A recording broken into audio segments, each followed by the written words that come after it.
Sepanjang bulan ini kita akan belajar yang namanya covenant atau perjanjian.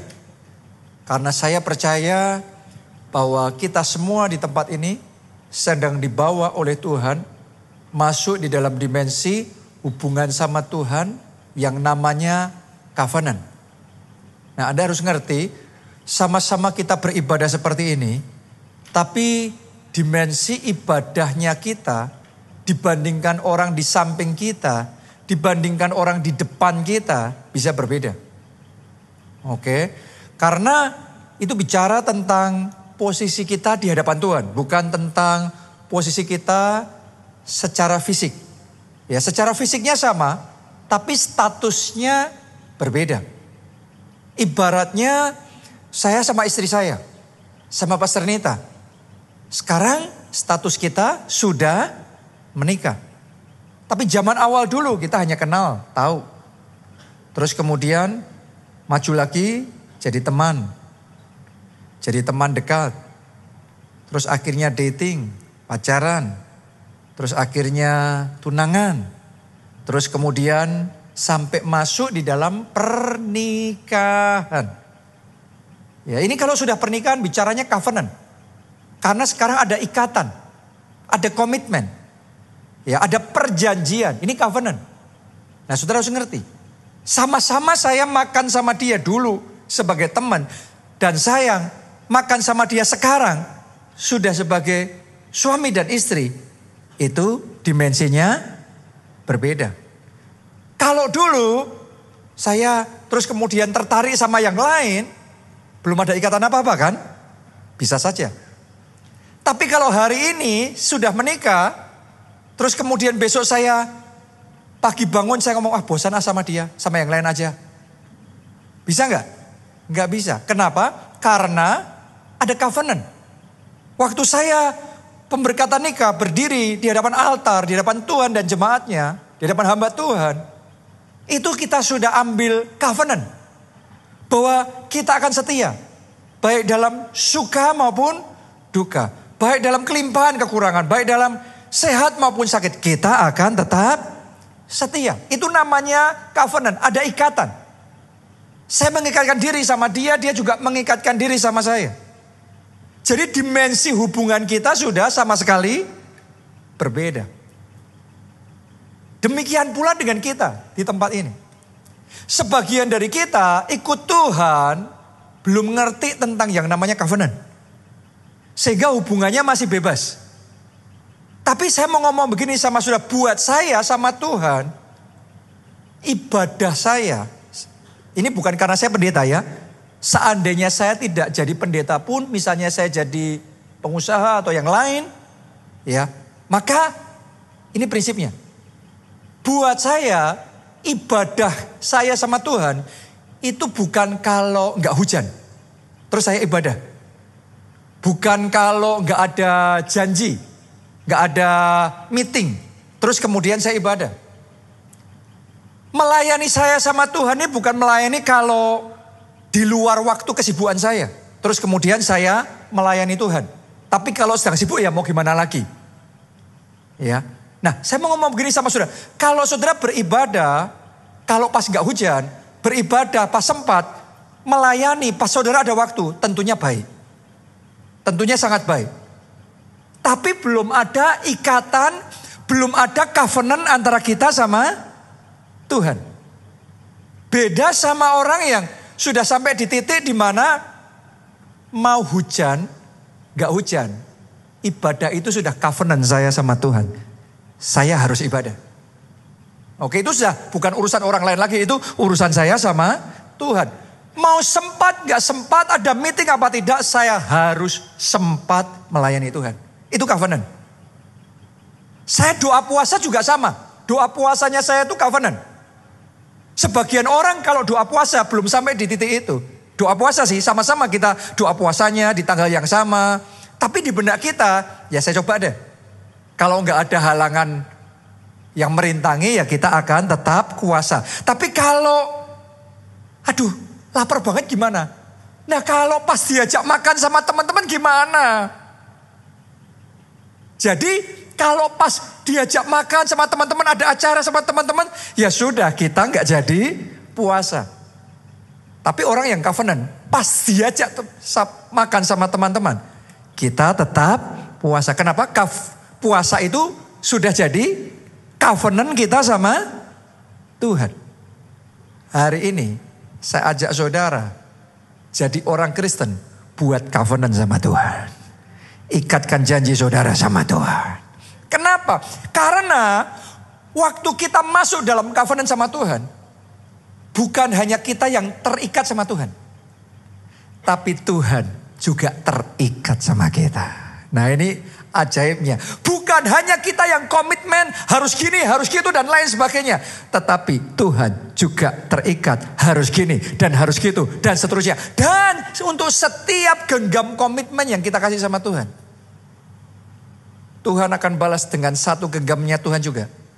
Good newsnya, genggaman tangan Tuhan jauh lebih besar dari kita. Untuk setiap komitmen yang Anda berikan sama Tuhan, Tuhan akan gantikan berlipat kali ganda. Engkau akan menikmati walk with Jesus. Jalan bersama Yesus itu manis, itu indah. Haleluya.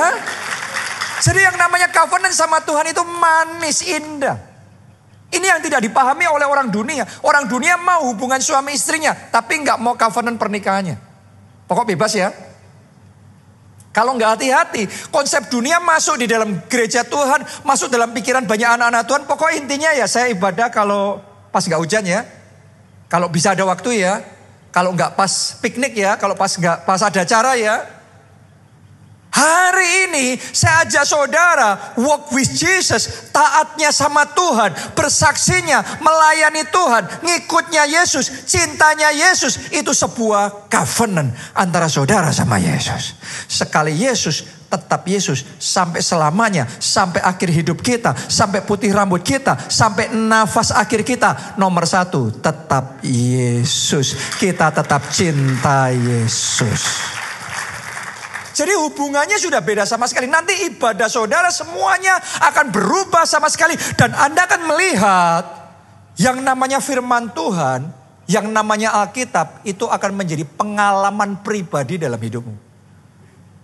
Banyak orang Kristen baca Alkitab itu adalah buku sejarah, itu teori firman Tuhan.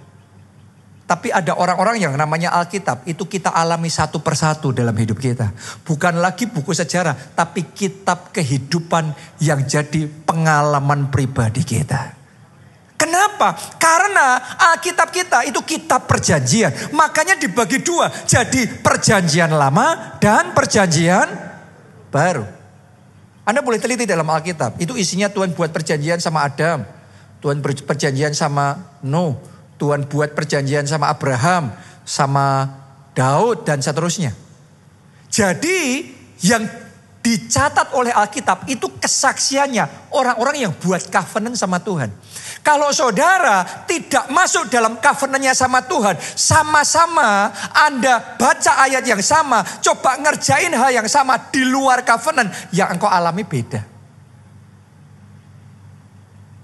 Tapi saudara masuk di dalam covenant, sama seperti mereka masuk di dalam covenant, pengalamannya kita ajaib. Kenapa? Karena Tuhannya sama. Mereka masuk dalam covenant ngalami itu, kita juga masuk dalam covenant. Pengalaman yang sama yang mereka alami jadi pengalaman pribadi kita. Dalam hidup saya ngalami sungguh-sungguh tangan Tuhan itu begitu nyata dalam hidup saya. Saya mengalami di mana keajaiban demi keajaiban, dan setiap hal yang saya baca dalam Alkitab itu benar-benar hidup dan terjadi dalam hidup saya. Sebenarnya dimulai saya ada pun karena covenant. Kenapa saya ngomong begitu? Karena waktu itu orang tua saya menikah, Pak Obaja dan Bu Obaja. Terus kemudian setelah sekian waktu Bu Obaja hamil, terus keguguran. Waktu periksa ke dokter, dokter ngomong harus cepat punya anak. Karena kalau enggak, kalau ditunggu-tunggu nanti akan susah punya anak. Dalam keadaan seperti itu mereka berseru sama Tuhan. Mereka buat covenant, Tuhan, kalau Tuhan kasih anak sama kita, kita janji anak itu milik Tuhan. Jadi saya ada karena sebuah covenant dibuat. Dimulai dari orang tua saya. Sehingga saya ada ini karena covenant. Karena ada deal sama Tuhan. Maka jadi saya. Terus dalam hidup saya sendiri. Saya juga buat covenant secara pribadi sama Tuhan. Dalam hidup saya akan melayani Tuhan seumur hidupku. Jadi itu adalah covenant demi covenant. Sehingga sungguh-sungguh setiap hal yang saya baca di dalam Alkitab, di dalam firman Tuhan. Pengalaman pribadi orang-orang yang membuat covenant sama Tuhan itu terjadi juga dalam hidup saya. Sama-sama doa orang benar bila dengan yakin didoakan sangat besar kuasanya. Itu saya alami dalam hidup saya. Saya berdoa Anda alami juga dalam hidup saudara. Karena itu let's go deeper. Sama Tuhan tuh jalannya harus lebih dalam. Kalau selama ini engkau masih bebas-bebasan ibadah kalau sempat melayani kalau bisa. Bersaksi ya kalau enggak sungkan. Hari ini make a covenant sama Tuhan. Buat perjanjian sama Tuhan. Bukan cuma saya ya, istri saya Pastor Nita juga sama. Anda harus ngerti, dia sekarang dipakai Tuhan melalui firman Tuhan yang disampaikan. Kan jadi berkat buat banyak orang itu. Ya, impactnya luar biasa sekali. Anda harus tahu itu enggak sembarangan. Itu ada covenantnya sama Tuhan. Karena waktu dulu dia pertama kali mulai belajar khotbah dari sejak awal. Karena saya sebagai suami saya tahu. Kalau ada satu hal yang dia paling bergumul dalam hidupnya. Paling menyiksa dia adalah berkhotbah. Mungkin saudara dengar ini juga heran. Kok bisa ada orang kayak gitu? Saya sendiri juga heran. Jadi kalau hari Minggu dia di jadwal khotbah. Seninnya masih oke, Selasa oke, Rabu oke, mulai start Kamis itu something selalu terjadi. Perutnya mulai mual, kepalanya mulai pusing, hatinya mulai gelisah. Kenapa? Karena mikir sebentar lagi mau khotbah. Dan itu sudah bertahun-tahun pun tetap kayak gitu terus. Jadi buat dia di jadwal khotbah itu menyiksa dia. Sehingga dia sudah berapa kali nangis sama saya minta berhenti khotbah. Enggak khotbah lagi, berhenti khotbah. Ya karena buat dia ngerasa pressure-nya kenceng sekali. Sampai suatu saat, waktu dia ada di pesawat, mungkin Anda sudah pernah dengar kesaksiannya itu. Ya terjadilah turbulensi yang begitu rupa sehingga semua penumpang pesawat teriak-teriak dan masing-masing berdoa menurut kepercayaannya sendiri-sendiri. Jadi itu sudah benar-benar dalam kondisi yang emergency, sudah gawat sekali. Dalam keadaan seperti itu, Pastor Nita juga berdoa, Tuhan tolong selamatkan. Tuhan tolong selamatkan. Dan sudah tahu Tuhan ngomong apa? Oke, tapi khotbah. Tuhan itu tahu tombol mana yang paling penting buat kita saudaraku. Oke, tapi kamu khotbah. Wah itu gak gampang, tapi namanya orang kefefet. Apapun jadi juga. Ya, oke Tuhan, deal Tuhan, tolong selamatin. Yang penting selamat dulu. Dan di situ oleh anugerahnya baik dia maupun semua penumpang yang lain diselamatkan. Dan sejak hari itu dia terus genapi janjinya di dalam covenant itu. Sampai hari ini terus memberitakan Injil, terus menyampaikan firman Tuhan. Dan Tuhan itu baik, Allah itu luar biasa. Setelah dibuat covenant sampai sekarang Tuhan itu kasih anugerah. Saya sekarang sudah melihat jauh lebih gampang buat dia menyampaikan firman Tuhan itu. Beda sekali sama dulu-dulu. Jadi apa yang kami alami saat ini baik saya maupun dia. Dari waktu ke waktu Tuhan terus bawa dalam perjalanan iman ini. Dan semua keajaiban-keajaiban ini terjadi setiap saat dalam hidup kita. Sesimpel karena kita buat covenant sama Tuhan. Melayani kayak gini. Tidak semua pendeta itu jadi pendeta karena covenant loh. Tidak semua orang berdiri khotbah gini karena covenant loh. Tidak semua orang jadi full timer karena covenant loh. Ada yang pokok kerja aja, cari duit. Pokok ada yang kepengen aja khotbah supaya keren. Supaya dipuji oleh manusia. Tapi itu beda. Nanti kali berikutnya dia gak dipuji sama manusia. Kali berikutnya dia tidak mendapatkan yang diharapkan. Pasti mundur. Tapi kalau itu sebuah covenant. Apapun terjadi. Maju tak gentar. Paulus ngomongnya, tidak ada yang bisa memisahkan kita dari kasih Allah. Mau aniaya, mau penjara, mau apapun itu, tidak ada yang bisa memisahkan kita dari kasih Allah. Lihat Paulus tetap melayani, Paulus tetap bersaksi, Paulus tetap memberitakan Injil. Mau dianiaya, mau dilempari batu, mau enak, gak enak, mau menderita, tidak menderita, mau kelimpahan, mau kekurangan, dia tetap melayani. Itu covenant. Makanya semua hikmat Tuhan, semua keajaiban, semua hal yang luar biasa Tuhan juga kerjakan di dalam kehidupannya. Jadi hari ini Anda harus ngerti yang namanya hidup kita buat covenant sama Tuhan itu nggak main-main. Saudara siap mau masuk dalam covenant dengan Tuhan? Kita baca ya di dalam Keluaran 34 ayatnya yang ke-27. Berfirmanlah Tuhan kepada Musa, tuliskanlah segala firman ini. Sebab berdasarkan firman ini. Semuanya katakan berdasarkan firman ini. Lebih keras katakan berdasarkan firman ini. Telah kuadakan apa? Perjanjian dengan engkau. Dan dengan Israel. Jadi perjanjiannya Tuhan adakan berdasarkan apa? Firman-Nya. Sama halnya kalau saudara buat perjanjian sama orang untuk jual beli tanah atau properti. Buat perjanjiannya bukan cuma ngomong, tapi ada hitam di atas putihnya. Benar apa tidak? Sana teken, kita teken juga. Tanda tangan. Dengan Tuhan juga sama. Perjanjiannya kita buat sama Tuhan, Tuhan buat sama kita.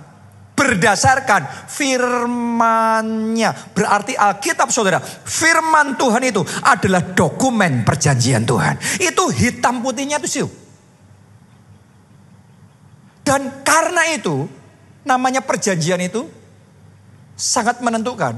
Kita harus membaca, kita harus mempelajari, kita harus menguasai dokumen perjanjian. Kalau saudara tidak membiasakan diri untuk membaca dan mempelajari, menguasai perjanjian, banyak orang celaka gara-gara itu. Teken, karena ditawarin asuransi yang menarik, teken, bayar. Begitu terjadi resiko, kita klaim, wah ternyata tidak di cover. Jadi yang di pikiran kita sama yang ada di dalam dokumennya berbeda, nggak ngerti. Akhirnya ngalami kerugian. Cuma katanya. Baca itu. Berapa banyak orang sama developer teken. Pokok asal teken. Sudah semuanya teken.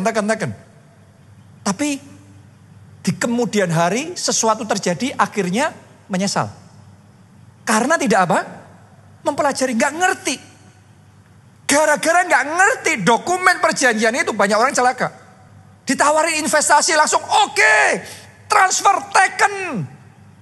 Ternyata tidak seperti yang kita harapkan, ngalami kerugian, celaka. Orang kalau nggak ngerti banyak celakanya. Mari kita baca Hosea 4 ayat 6a. Umatku binasa. Binasa itu sama dengan celaka. Kenapa? Karena tidak mengenal Allah. Dalam bahasa Inggrisnya lack of knowledge. Karena kurangnya pengetahuan akan Allah. Nggak tahu, nggak kenal Allah. Kita kenal Allah gimana caranya? Lewat firman-Nya. Itu dokumen-dokumen perjanjian. Kalau Anda nggak pelajari firman-Nya, engkau nggak kenal Allah. Dan karena itu firman Tuhan ngomong binasa, celaka. Karena itu pelajari firman Tuhan. Kita mau berbahagialah orang yang kesukaannya ialah Taurat Tuhan, firman Tuhan. Dan yang merenungkannya siang dan malam. Apa saja yang diperbuatnya berhasil. Yang berhasil melakukan apa saja, itu orang yang kesukaannya firman-Nya. Kenal Allahmu, kenal firman-Nya. Daniel 11 ayat 32. Dan orang-orang yang berlaku fasik terhadap perjanjian akan dibujuknya sampai murtad dengan kata-kata licin. Kalimat berikutnya perhatikan. Tetapi umat yang mengenal Allahnya akan tetap kuat dan akan bertindak. Dalam bahasa Inggrisnya ditulis begini. People that do know their God. Jadi umat yang benar-benar kenal Allahnya. Kenalnya beneran melalui firman-Nya. Orang yang seperti itu, they shall be strong and do exploits. Strong itu kuat. Exploit itu kalau bahasa Indonesia mengeksploitasi sehingga muncul yang tadinya enggak jadi muncul. Benar ya? Jadi orang yang kenal Tuhannya, hidupnya akan kuat dan dia akan melakukan perkara-perkara yang besar. Saya berdoa mulai hari ini hidupmu kuat, pekerjaanmu kuat, keuanganmu kuat, keluargamu, kesehatanmu kuat, masa depanmu kuat. Dan Tuhan pakai sudah melakukan perkara-perkara yang besar. Amin. Haleluya. Dimulai dari apa? Kenal Allahmu. Melalui firman-Nya. Bukan sekedar minta mujizatnya. Minta berkatnya. Nah, dua hal ini bedanya antara orang Kristen kanak-kanak sama orang Kristen dewasa rohani. Orang Kristen kanak-kanak kita mintanya bukan kenal Allahnya, kenal firman-Nya. Yang kita minta rumahnya, mobilnya, berkatnya. Apa yang sudah minta dalam doa? Itu akan Anda akan ngerti seberapa tingkat kedewasaan saudara. Padahal kita bisa ngomong, people that do know their God. Orang yang kenal Allahnya. Saudara kalau kenal Tuhanmu, Anda ngerti perjanjian dengan Tuhanmu. Anda mempelajari dokumen-dokumen. Jalan-jalannya Tuhan itu seperti apa. Jadi orang Kristen itu harusnya seperti apa. Membangun kehidupan, pekerjaan, keluarga itu seperti apa. They shall be strong. Oh. Kalau saudara kenal sama Tuhanmu, nanti levelnya berbeda. Yang satu cuma tadi yang kanak-kanak minta mobil, paling dapat mujizat pun mobil itu. Saya ngomong mobil itu paling. Tapi kalau sudah kenal sama Tuhanmu, Tuhanmu buat engkau kuat. Karena pengenalan akan Allah, engkau kuat. Hidupmu jadi kuat, pekerjaanmu jadi kuat, keuanganmu jadi kuat. Bukan cuma satu mobil, mau 5 mobil, 10 mobil pun kecil buat saudara. You shall be strong. Saya berdoa jemaat di tempat ini. You shall be strong. Anda kuat, pekerjaanmu kuat, keuanganmu kuat. Semua aspek hidup saudara dijadikan kuat oleh Tuhan. Amin. Dalam melayani saya diajarin Tuhan juga seperti itu. Dalam belajar jadi gembala, ada dokumen-dokumen di dalam firman-Nya yang saya bisa pelajari tentang pertumbuhan gereja, tentang leadership, tentang melayani Tuhan. Saya ini anak pendeta. Dan sangat mungkin untuk orang tua saya, Pak Obaja, saya nggak perlu ngapa-ngapain, suatu hari saya ditunjuk gantiin Pak Obaja. Saya bisa tiba-tiba gantiin Pak Obaja, mimpin gereja yang besar. Tapi saya belum ngerti gimana khotbah, gimana memimpin, gimana menyelesaikan masalah, gimana mengatasi ini dan itu. Saya terima mujizat, terima blessing, terima anugerah. Tapi I am weak. Saya lemah. Dan kalau itu berlangsung kayak gitu terus, akhirnya bisa rontok semua. Saya bersyukur karena anugerah Tuhan. Di awal pelayanan, saya diutus dulu, dilempar, merintis gereja di Jogja. Dan di situ Pak Obaja gak turut campur. Dia datang pun sangat dibatasin. Paling cuma setahun sekali, 2 tahun sekali, 3 tahun sekali baru datang. Tapi dari situ dia ajari saya covenant tentang church growth. Perjanjian Tuhan di dalam firman-Nya. Tentang pertumbuhan gereja. Saya diajarin seperti ini, seperti itu. Melalui firman Tuhan. Saya diajarin gini caranya, gitu caranya. Ini prinsipnya. Dan sementara saya bertumbuh dari waktu ke waktu. Dari tahun ke tahun. Itu seperti kayak Daud yang ngomong. Tuhan melatih tanganku bertempur. Dan jari-jariku berperang. Kalau sudah dilatih, tangan ini jadi mahir. Daud mau tempur sama siapapun. Anda baca di Alkitab. Sama Goliat, dia menang. Sama orang Filistin, Daud menang. Sama siapapun lawan yang dihadapi, menang. Menang. Jadi lebih dari pemenang. Kenapa? Karena dia kenal Allahnya. Dia diajari perjanjian. Oh, bertempur gini. Ngelawan ini seperti ini. Prinsip peperangan kayak gini. Ngandalin Tuhan, berjalan bersama Tuhan seperti ini. Sehingga ketika dia berperang, dia selalu menang. Itu pahlawan. Itu orang Kristen dewasa. Tapi kalau nggak diajari tangannya bertempur, jari-jarinya berperang. Cuma doa Tuhan, tolong Tuhan, tolong Tuhan, tolong Tuhan. Nggak tahu bertempur gimana, berperang gimana. Ya karena Tuhan kasihan, dikasih kemenangan. Hari itu dia menang. Benar, puji Tuhan, haleluya. Tapi belum tentu ke depan dia tetap menang. Sudah nangkep bedanya enggak? Jauh beda, kelasnya beda. Sama-sama Anda dapat mujizat, tapi dapat mujizat itu kelasnya berbeda. Ada orang dapat mujizat satu, setelah itu stop. Tapi ada orang yang dalam hidupnya mujizatnya tidak pernah berhenti. People that do know their God shall be strong. Anda kalau sudah kenal Tuhan, tentang perjanjian mujizat, tentang berjalan dalam kuasa Allah, yang namanya mujizat, itu tidak akan pernah berhenti dalam hidup saudara. Saya belajar ini dari Pastor Adeboye, tentang perjanjian mujizat ini, berjalan dalam kuasa Allah. Dulu saya sudah jadi pendeta, tapi saya nggak ngalami seperti yang dialami. Saya merasa kok bisa ya? Saya jadi pendeta kok mujizat itu jarang. Mujizat itu sesuatu yang saya ceritakan sekian tahun yang lalu. Sangat jarang terjadi dalam hidup saya. Tapi dalam hidupnya kok sampai semasif itu ya. Akhirnya saya belajar, bertahun-tahun saya belajar. Saya ngelihat, saya pelajari melalui firman-Nya seperti apa. Saya praktekkan. Kok belum juga terjadi? Saya teliti lagi. Saya praktekkan lagi. Terus kayak gitu bertahun-tahun. Begitu sampai saya masuk, nangkep itu. Jalan di situ. Saya bisa bersaksi sama saudara. Bukan untuk memegahkan diri. Tetapi itu sebuah kesaksian yang memang pengalaman pribadi. Sekarang ini dalam hidup saya. Everyday miracles, mujizat itu setiap hari terjadi dalam hidup saya. Bahkan yang tidak saya doakan pun, yang tidak kepikiran pun di dalam benak saya, Tuhan kerjakan begitu saja. Jadi kalau Anda sudah buat perjanjian sama Tuhan, Anda gak berdoa minta mujizat pun, Tuhan akan nyatakan, genapi janjinya. Mujizat itu akan menjadi kesaksian dalam hidup saudara. Hidupmu akan dijadikan Tuhan tanda ajaib bagi orang-orang di sekelilingmu. Orang di sekelilingmu ngelihat engkau, wow, ajaib. Tapi Anda harus dalam covenant. Ya, bicara keuangan.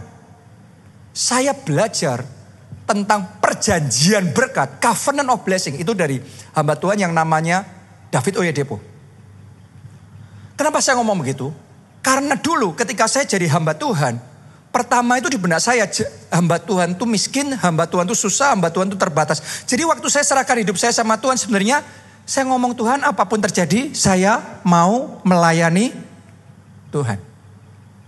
Tapi waktu saya ngelihat orang ini, saya kaget.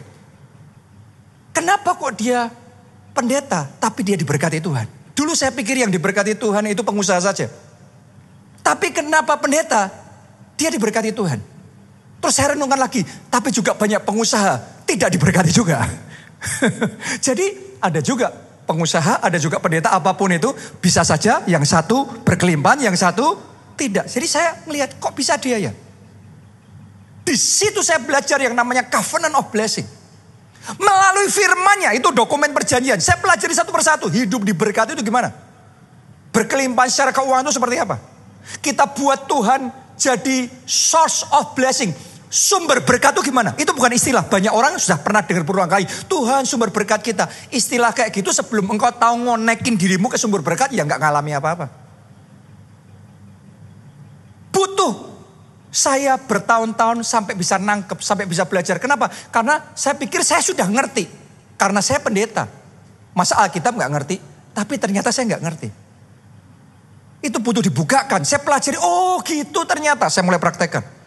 Sudah saya praktekkan kok belum terjadi juga ya. Saya teliti lagi, oh saya kurang di sininya. Saya mulai praktekkan lagi. Satu demi satu saya teliti terus.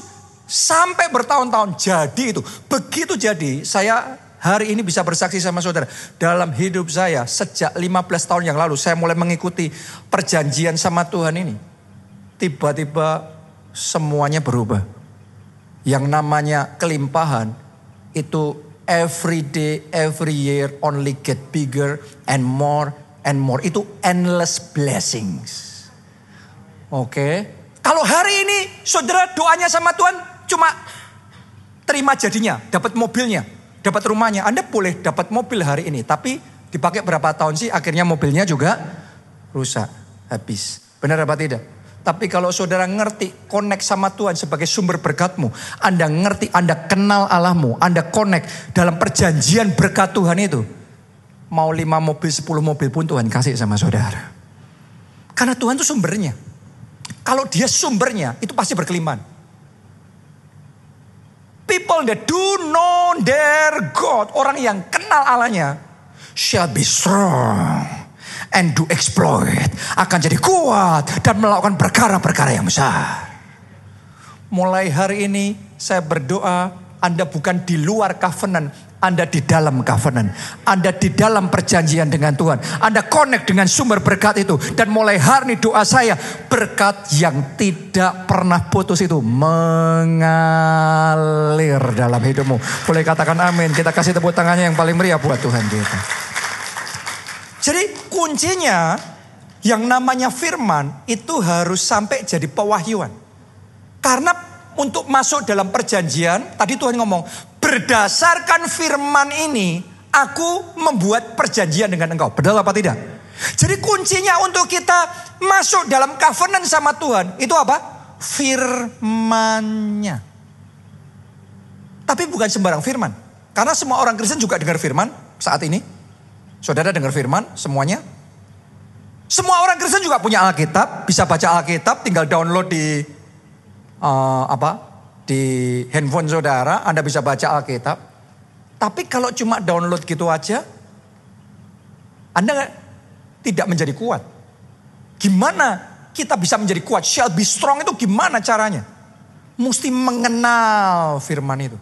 Firman itu mesti disingkapkan. Firman itu mesti dibukakan. Firman itu mesti diwahyukan buat kita.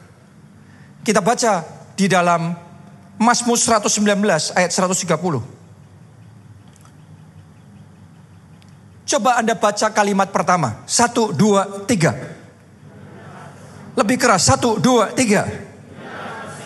Bila apa? Tersingkap. Ini kondisinya harus gini.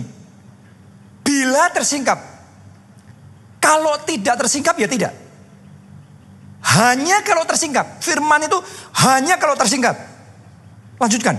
Firman-firmanmu memberi terang. Memberi apa? Pengertian kepada orang-orang bodoh. Siapa orang bodoh? Saya itu. Tapi ketika firmannya tersingkap.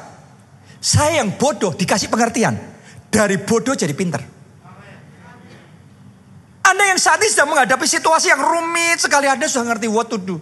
Nggak tahu lagi gimana caranya, apa yang harus dilakukan. Tapi kalau firmannya tersingkap, yang rumit ini jadi gampang buat saudara. Bila tersingkap. Anda berusaha gagal terus. Anda lakukan semua yang Anda bisa lakukan, semua pintu tertutup. Bila tersingkap, pintu tertutup bisa terbuka. Yang tadinya gagal terus, sekarang tembus terus. Jadi lagi. Hajar ke sana, jadi lagi. Dimulai dari bila tersingkap. Tadinya gelap semua hidup kita. Karirmu gelap semua. Pekerjaanmu, keuanganmu gelap semua. Tetapi bila firmannya tersingkap, yang gelap akan jadi terang. Kuncinya, firman itu harus tersingkap. Sampai dibukakan, diwahyukan. Firman itu jadi revelation.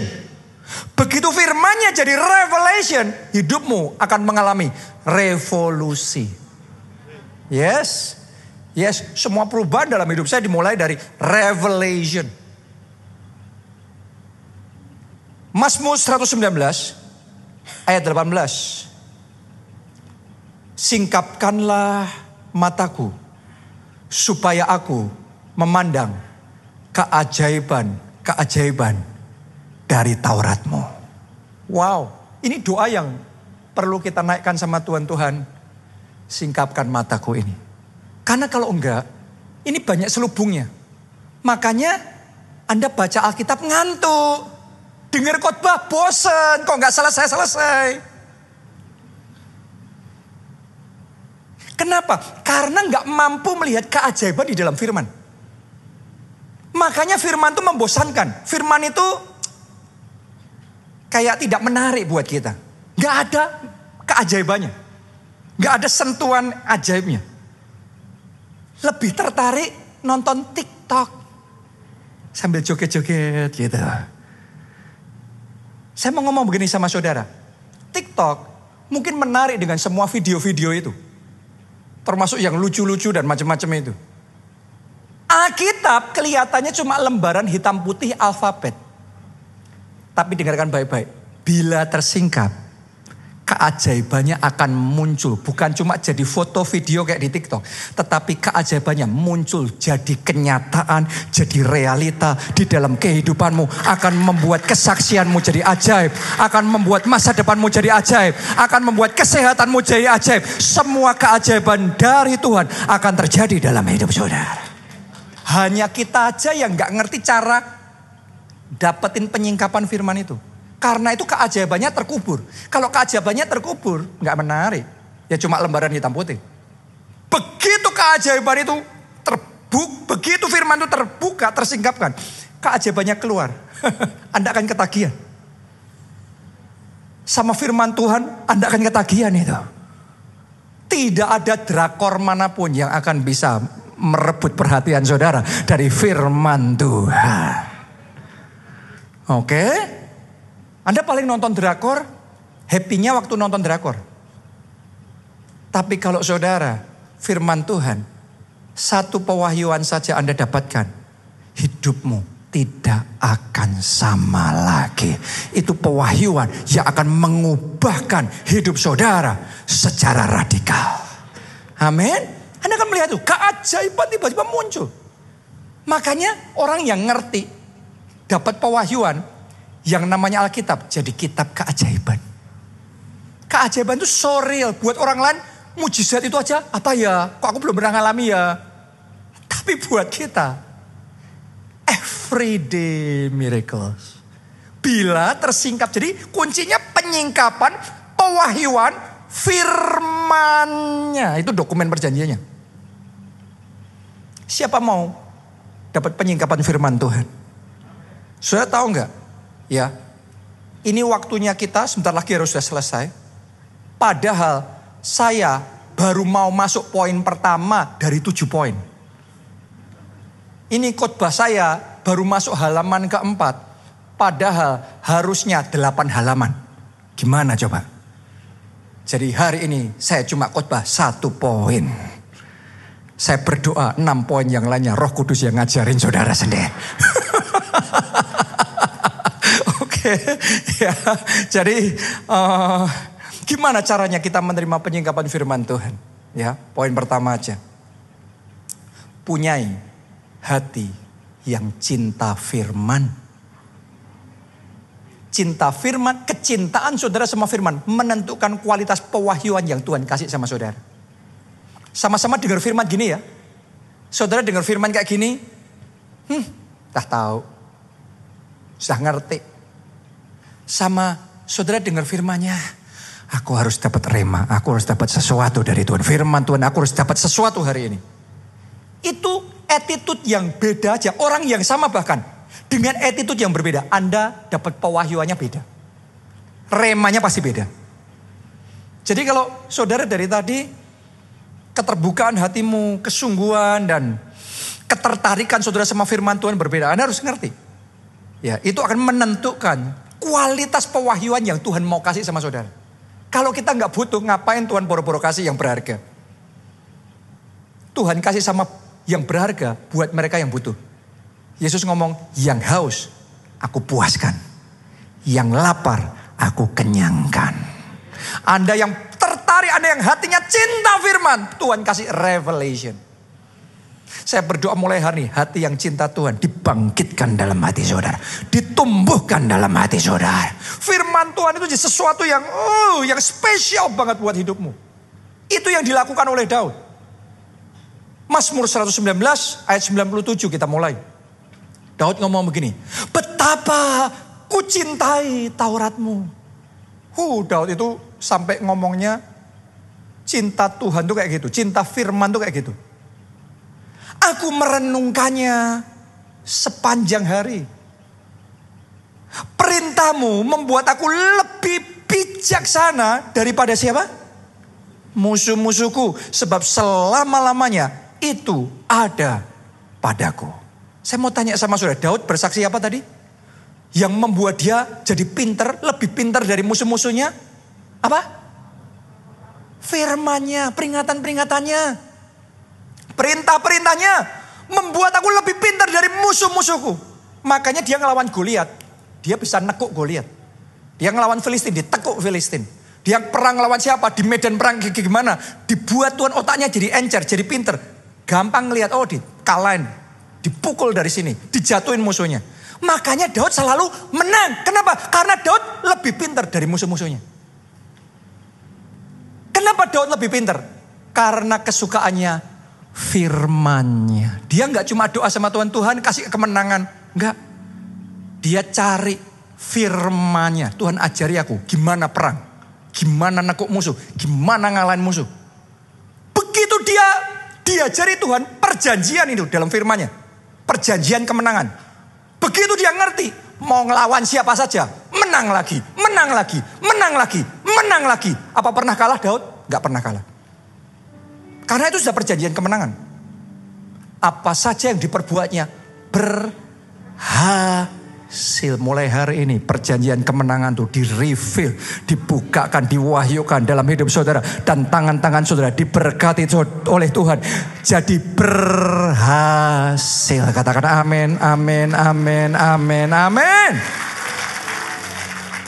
Haleluya, saya berdoa otak kita masing-masing diberkati Tuhan. Jadi pinter, jadi bijaksana. Lebih dari kompetitor kita, lebih dari pesaing-pesaing kita, lebih dari lawan-lawan kita. Karena firman-Nya. Yang Anda lihat Alkitab cuma hitam putih, alfabet itu. Tapi Anda harus ngerti, kalau Anda gali itu terus, itu perjanjian dari Tuhan, itu akan membuat otak kita encer, jadi pinter. Daniel pinter, sampai dicatat 10 kali lipat lebih pinter dari orang paling pinter di zamannya. Karena firman-Nya. Tiba-tiba saya ingat, orang Yahudi itu dianggap orang paling pinter sedunia. Benar apa tidak? Karena sudah dari zaman nenek moyang mereka, setiap saat firman-Nya. Itu beda. Lanjutkan lagi. Ayat 99. Aku lebih berakal budi daripada semua pengajarku. Sebab peringatan-peringatanmu kurenungkan. Lihat saudaraku.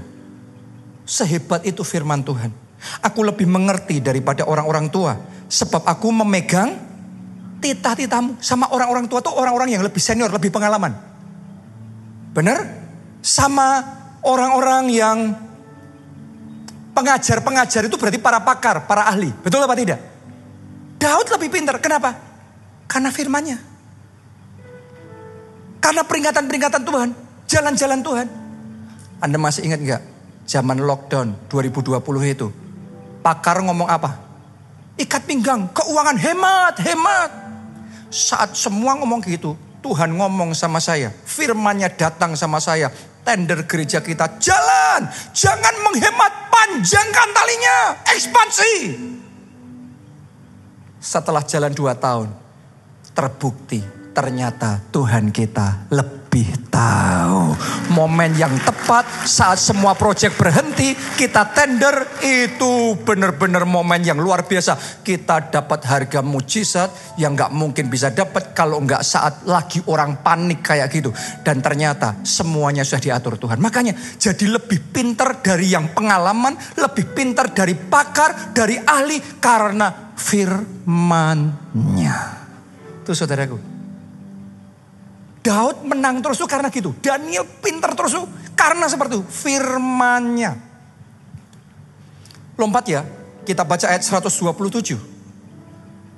Itulah sebabnya aku mencintai perintah-perintah-Mu.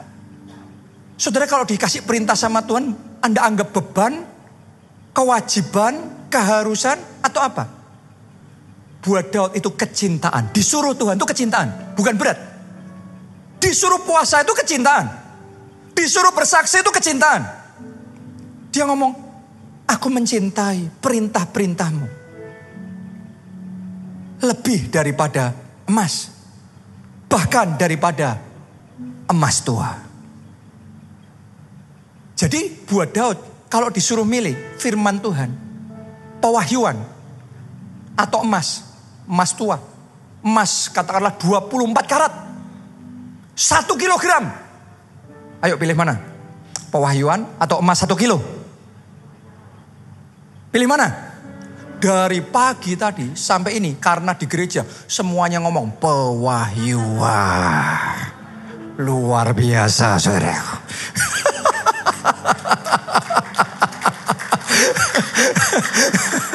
Tapi kalau kita mau jujur ya, begitu keluar dari pintu gereja, emas batangan 1 kilo benar-benar dibawa.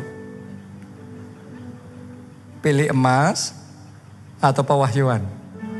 Yang di depan mata aja, yang jelas. Kenapa? Karena kita nggak ngerti. Anda kalau dapat emas, Anda pakai, akhirnya habis juga. 1 kilo pun sampai titik tertentu habis juga. Anda dapat pewahyuan, Anda ngerti perjanjian berkat.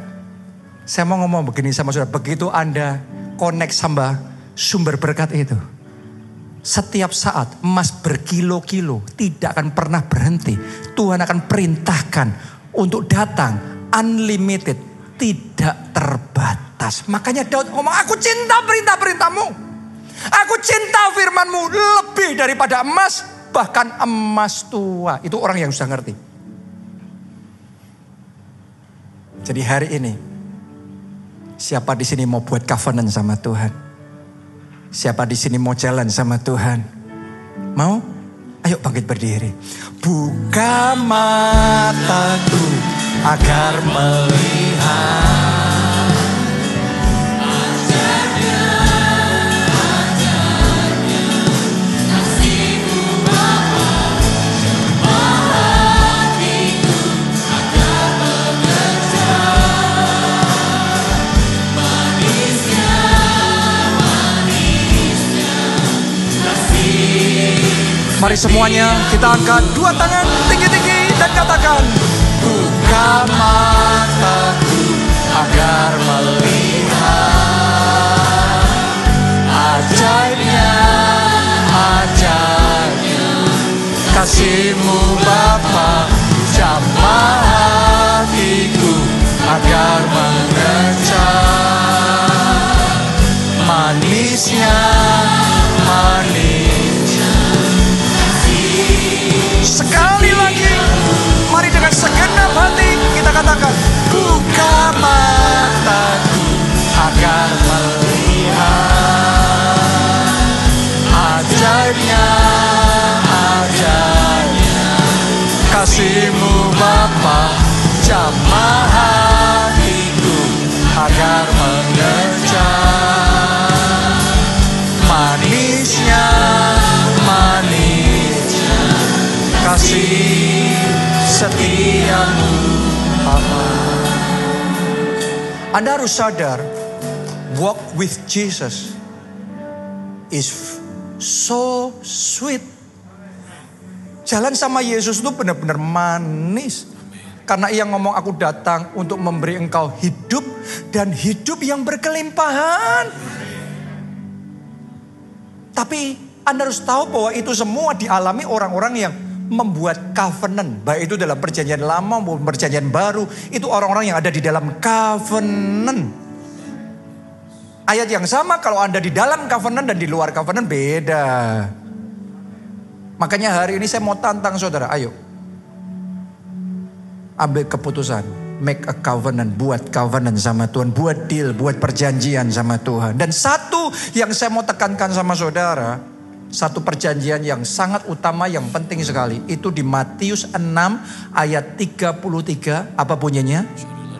Carilah terlebih dahulu kerajaan Allah dan kebenarannya, maka semuanya,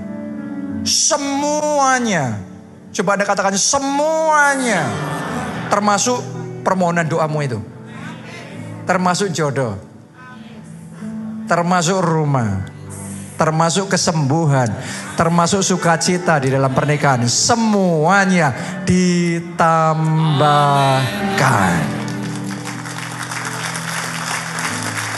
Tapi tahukah saudara, saya tidak lagi berdoa untuk semuanya itu. Saya nggak perlu berdoa untuk semuanya itu. Kalau Anda mau berdoa pun nggak ada salahnya. Minta diberkati, minta rumah, minta mobil, nggak ada salahnya. Tapi buat saya itu sudah hasil pasti. Karena itu covenant, itu perjanjian, itu ada keterikatan. Asal saya mengikatkan diri sama Tuhan, Tuhan mengikatkan diri sama saya, itu sudah settle. Itu sudah dipastikan. Covenantnya apa? Kalau semuanya ditambahkan, saya tahu itu urusannya Tuhan, bukan urusan saya. Saya nggak usah pusing untuk itu. Jadi kalau ada yang harus pusing untuk saya punya rumah, punya mobil dan lain sebagainya, itu Tuhan. Dan Tuhan nggak pernah pusing, karena kuasanya tidak terbatas. Tapi yang jadi urusannya harus saya pastikan adalah cari kerajaan Allah dan semua kebenaran. Kerajaan Allah melalui hidup saya harus diperluas. Maksudnya kerajaan Allah diperluas itu apa? Buat Tuhan, kerajaan Allah diperluas di muka bumi. Kalau jiwa-jiwa yang terhilang diselamatkan. Anak manusia datang ke dunia untuk mencari dan menyelamatkan yang terhilang. Itu kunci. Jadi kerajaan Allah diperluaskan ini adalah melalui hidup kita. Jiwa-jiwa yang terhilang diselamatkan. Saya tantang saudara, ngomong sama Tuhan, pakai aku Tuhan jadi saksimu untuk menyelamatkan jiwa-jiwa. Dan saya ajak saudara jangan cuma ngomong. Karena kalau cuma ngomong ya gak apa-apa sih. Nanti semuanya ditambahkan kepadamu juga cuma ngomong. Banyak orang kayak gitu. Tapi kalau sudah mau semuanya ditambahkan kepadamu real, berarti dari Tuhan benar-benar real ngerjain sesuatu sama saudara. Dari pihak kita harus ada kerja yang real buat Tuhan. Jadi saksi itu bukan cuma tersentuh, tergerak. Jadi saksi buat Yesus menyelamatkan jiwa. Itu real work, itu kerja beneran. Itu covenant sama Tuhan. Bukan kalau enggak sungkan, bukan kalau ada waktu. Tapi kita benar-benar buat covenant. Tuhan, pakai hidupku, aku mau bersaksi. Sehingga teman-temanku, keluargaku boleh dipertobatkan, boleh diselamatkan melalui hidupku, melalui kesaksianku. Mereka boleh menerima anugerah keselamatan. Anda kerja yang benar. Jadi jangan cuma tersentuh, ngomong amin, berteori. Ya gak apa-apa, nanti Tuhan bagian semua ditambahkan juga tersentuh. Ngomong amin, teori, ya gak apa-apa. Tapi kalau sudah mau ngalami realnya Tuhan, bayar hargamu juga real dong. Namanya covenant, ada perjanjian. Bersaksinya juga real. Bawa jiwanya juga real. Saya tantang saudara, tahun ini bawa 12 jiwa buat Tuhan. Dari 12 jiwa itu, yang 4, Anda benar-benar follow up. Sampai tertanam di dalam gereja. Jadi buahmu tetap gak hilang terus. Tapi ada buah yang tetap. Saya ajak saudara, komit sama Tuhan. Ayo, saya sudah jalanin ini. Covenant ini sama Tuhan. Sekitar 15 tahun. Sampai di satu titik. Saya bisa bersaksi sama saudara. Satu persatu dari semuanya tadi itu. Satu demi satu ditambahin lagi. Ditambahin. Itu otomatis tanpa saya berdoa. Ditambahkan. Karena itu bagiannya Tuhan. Jadi hari ini siapa yang mau ngomong sama Tuhan, pakai hidupku Tuhan untuk memperluas kerajaan-Mu. Pakai hidupku. Saudara semua masing-masing doa sama Tuhan, komitmen sama Tuhan. Pakai tangan ini ya Tuhan untuk berkarya buat kerajaan Allah. Pakai kaki ini berjalan cari jiwa. Pakai lidah ini untuk bersaksi. Melalui kesaksianku, teman-temanku menerima anugerah-Mu. Datang ke gereja, mendengarkan firman, terima keselamatan. Pakai hidupku, pakai aku ya Tuhan. Aku mau real bayar harga, real jadi saksi. Kerja buat Tuhan, kerja memperluas kerajaan Allah. Aku mau ya Tuhan, pakai hidupku.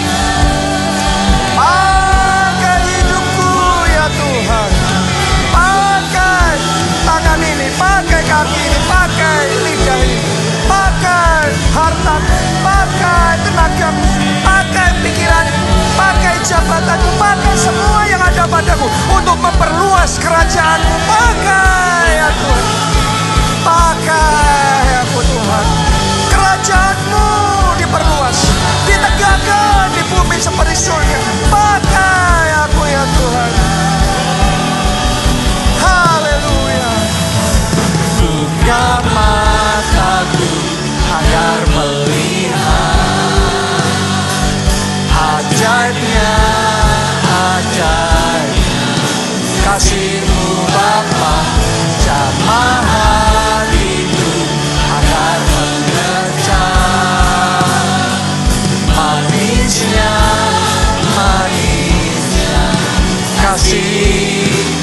terakhir, mari yang terbaik. Lambai-lambaikan dua tanganmu, katakan, buka mataku agar melihat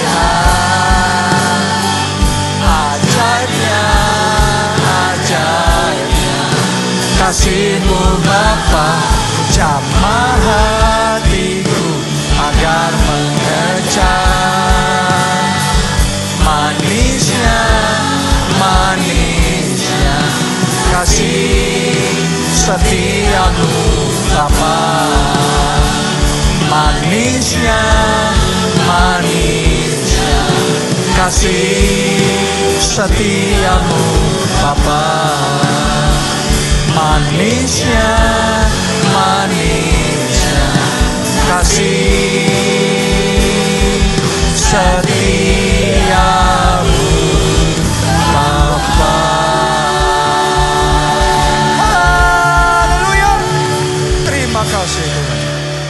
Mari semuanya katakan amin. Boleh kita kasih tepuk tangan yang meriah buat Tuhan kita. Minggu depan kita akan membagikan kepada saudara satu kartu perjanjian kerajaan Allah. Matius 6 ayat 33 tadi. Dan itu kartu memang kita bagikan, nanti Anda semua akan terima. Ya, dan tidak perlu saudara kembalikan ke kita. Karena itu cuma kartu antara nanti saudara sama Tuhan. Kita akan ajak saudara minggu depan melakukan tindakan profetik. Jadi komitmen kerajaan Allah tadi itu. Memperluas kerajaan Allah. Bawa jiwa buat Tuhan itu. Nanti kita akan tuliskan nama kita di situ. Kita tanda tangan di situ. Ngomong Tuhan, kita deal. Kita buat covenant ya Tuhan. Dan Anda akan melihat dalam hidup saudara. Ketika Anda lakukan bagianmu, cari terlebih dahulu kerajaan Allah dan kebenarannya. Maka semuanya ditambahkan kepadamu. Oke? Jadi minggu depan itu tindakan profetik yang akan kita lakukan. Dan saya berdoa babak baru dalam hidup saudara segera dimulai. Tepuk tangannya yang meriah buat Tuhan kita. Mari angkat dua tangan dan aminkan berkat Tuhan ini. Diberkati saudara oleh Tuhan. Diberkati keluargamu oleh Tuhan. Berkati studi dan pekerjaanmu oleh Tuhan. Diberkati kesehatan dan masa depan saudara oleh Tuhan. Diberkati pertumbuhan rohani serta pelayanan saudara oleh Tuhan. Dalam anugerah Allah Bapa, cinta kasih Yesus Kristus, dan persekutuan dengan Roh Kudus sekarang sampai selama-lamanya. Mari semuanya kita katakan amin.